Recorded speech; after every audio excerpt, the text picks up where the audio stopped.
ہمارے مسئلوں کا حل نماز ہے، ہمارے کاموں کا بننا نماز میں چھپا ہوا ہے.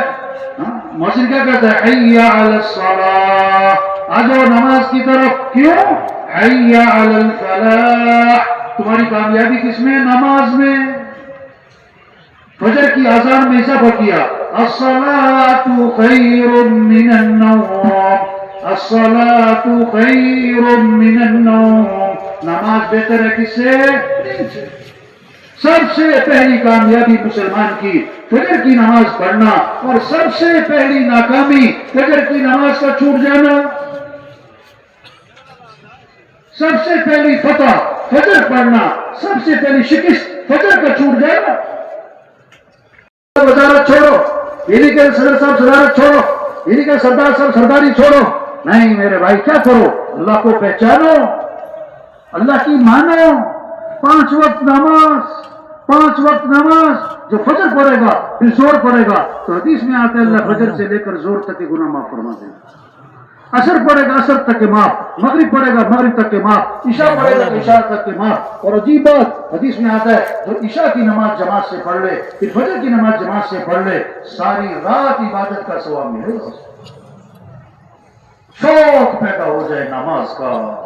رمضان آ رہا ہے، رمضان آ رہا ہے. 7 باتیں فرمائیں حضور اکرم صلی اللہ علیہ وسلم نے. رمضان آنے سے پہلے یہ باتیں عام ہو جانی چاہیے، گھر گھر تذکرے ہونے چاہیے، مجلسوں میں، بیٹھکوں میں، حویلیوں میں. بھائی رمضان آ رہا ہے، ہاں مہمان آ رہا ہو، تذکرے ہوتے ہیں، شوق ہوتا ہے، انتظار ہوتا ہے، تیاریاں ہوتی ہیں. تو رمضان اللہ کا مہمان، رمضان اللہ کا. اور اللہ فرماتے ہیں ایام معدودات، چند گنتی کے تو دن ہیں، چند گنتی کے تو دن ہیں. ابھی کہہ رہے ہیں رمضان آ رہا ہے، رمضان آ رہا ہے. چند دنوں کے بعد جملہ بدل جائے گا، کیا کہیں گے؟ رمضان جا رہا ہے، رمضان جا رہا ہے. ہاں، ہر سال آتا ہے اور چلا جاتا ہے، ہر سال آتا ہے ہر چلا جاتا ہے. اور رمضان اگلے سال بھی آئے گا، ہم ہوں گے کہ نہیں یہ کوئی پتہ نہیں. پتہ نہیں کس کس کا رمضان آخری رمضان ہے. نیت کریں اس رمضان کی قدر کرنی ہے انشاءاللہ. اللہ کرے آنے والا رمضان سارے مسلمانوں کی مغفرت کا ذریعہ بن جائے، اور اللہ کرے آنے والا رمضان سارے انسانوں کی ہدایت کا ذریعہ بن جائے. یہ 7 باتیں فرمائیں حضور اکرم صلی اللہ علیہ وسلم نے رمضان آنے سے پہلے. کیا؟ دیکھو رمضان کا مہینہ آ رہا ہے، یہ برکت والا مہینہ ہے. کون سا مہینہ ہے؟ ہاں، برکتیں سمیٹو. زندگیاں آسان ہوں گی، پیسوں سے نہیں، زمینوں سے نہیں، جائیداد سے نہیں، چیزوں سے نہیں. زندگی آسان ہوگی جب برکتیں آئیں گی، برکتیں آئیں گی. جان میں برکت، مال میں برکت، وقت میں برکت، زندگی میں برکت، صحت میں برکت، کھانوں میں برکت. برکتیں برکتیں.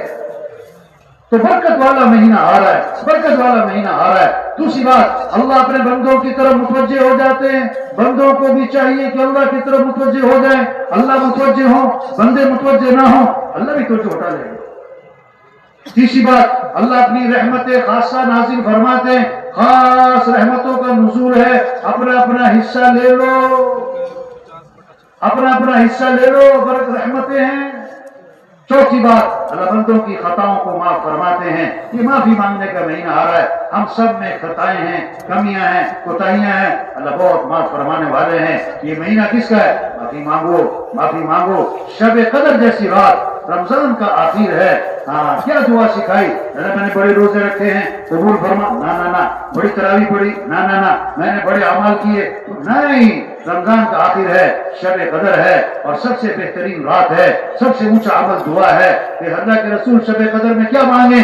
کہ یہ مانگا کرو، اللہم انک عفو تحب العفو فاعف عنی. اے اللہ تو معاف کرنے والا ہے، معافی کو پسند فرماتا ہے. اللہ مجھے کیا کر دے؟ معافی مانگنے کا مہینہ آ رہا ہے. 5ویں بات، اللہ بندوں کی دعاؤں کو قبول فرماتے ہیں.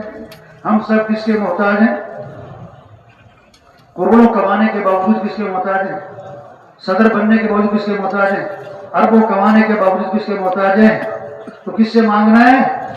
شہری کا وقت کس لیے؟ کہ مانگو اللہ سے. اور افطاری کا وقت کس لیے؟ افطاری کا وقت کس لیے؟ مانگو. اب افطاری کا لفظ سن کر دھیان دسترخوان کی طرف جاتا ہے کہ دعا کی طرف جاتا ہے؟ بولو بھائی.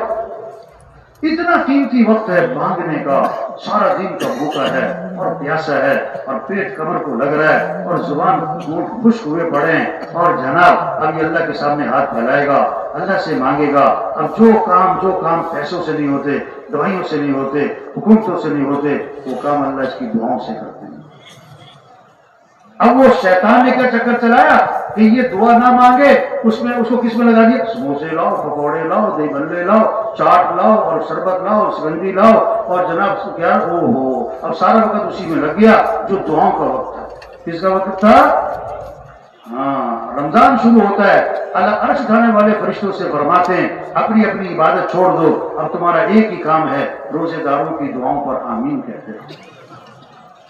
چھٹی بات فرمائی، اللہ فرشتوں کے سامنے فخر فرماتے ہیں، دیکھو میرے بندے دن میں روزہ رکھتے ہیں اور رات کو میرے سامنے کھڑے ہو جاتے ہیں، بھوکے ہیں، پیاسے ہیں، کھانا پانی سامنے ہے، میرے علاوہ انہیں کوئی نہیں دیکھ رہا، میری وجہ سے کھانا چھوڑا ہے، پانی چھوڑا ہے، میرے سامنے رات کو کھڑے ہوئے ہیں، قیام ہے، رکوع ہے، سجدے ہیں۔ اللہ فخر فرماتے ہیں، دیکھو میرے بندے مجھے کیسے راضی کرنے میں لگے۔ اور ساتھی بات، اللہ تمہارا رمضان میں نیکیوں میں ایک دوسرے سے آگے بڑھنا، اس کو دیکھنا چاہتے ہیں۔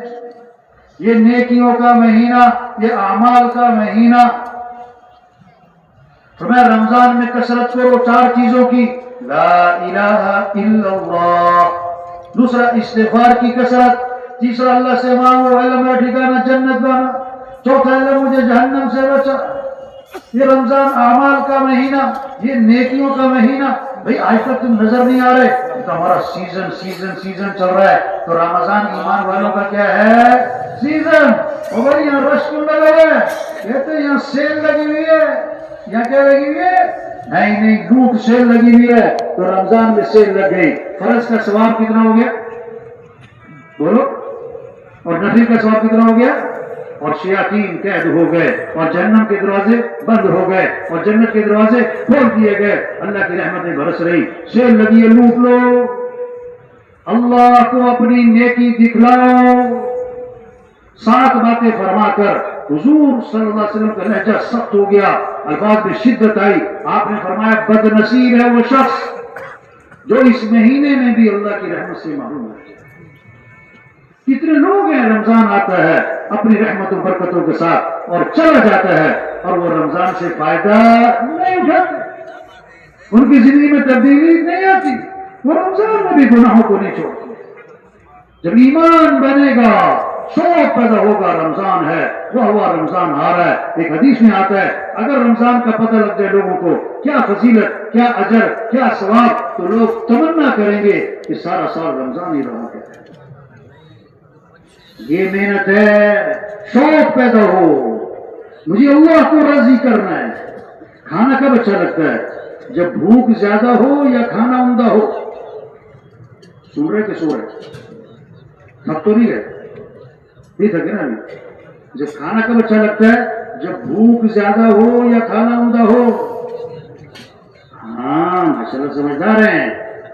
کھانا بہت عمدہ ہے، بھوک نہیں ہے، نخرے نخرے نخرے، اور کھانا بہت سادہ ہے اور بھوک بہت زیادہ ہے، تو ہر لقمے میں مزہ آئے گا، ہر لقمے میں۔ جب ایمان بنے گا، جب اللہ کی عظمت دل میں آئے گی، جب آخرت کی فکر آئے گی، جب لگے گا نہیں میری دکان بڑی، میرا دفتر بڑا، میرا کاروبار بڑا۔ ایک ڈاکٹر صاحب کے پاس گئے، گیسٹ کر رہے ہیں، بڑا نام، بڑے ماشاءاللہ اچھے آدمی، بہت، تو کہنے لگے کہ میں نماز کبھی پڑھتا تھا کبھی نہیں پڑھتا تھا، پڑھ بھی لیتا تھا، سستی بھی ہو جاتی تھی، مصروف ہوتا تھا، کام بہت ہوتے تھے، نماز رہ جاتی تھی۔ کہتے ایک جماعت آئی میرے پاس گشت کرنے، انہوں نے مجھے ایک بات کہی، بس وہ میرے ایسے دل و دماغ پہ لگی ہے کہ اس کے بعد سے میری کبھی نماز نہیں چھوٹتی۔ کیا کہا انہوں نے؟ کہا ڈاکٹر صاحب اذان کا مطلب یہ ہے، اذان کا مطلب یہ ہے کہ شہنشاہ کی طرف سے بلاوا۔ کس کی طرف سے بلاوا ہے؟ شہنشاہ کی کال آئی ہے۔ کہتا ہوں جب میں مصروف ہوتا ہوں، میں اذان سنتا ہوں، یہ جملہ میرے دماغ میں گونجتا ہے کہ شہنشاہ کی طرف سے بلاوا ہے۔ میں سارے کام چھوڑتا ہوں اور میں نماز کو چاہتا ہوں، میں نماز کو چاہتا ہوں۔ یہ محنت ہو رہی کہ کیسے سب نماز پر آئیں، کوئی بے نمازی نہ رہے،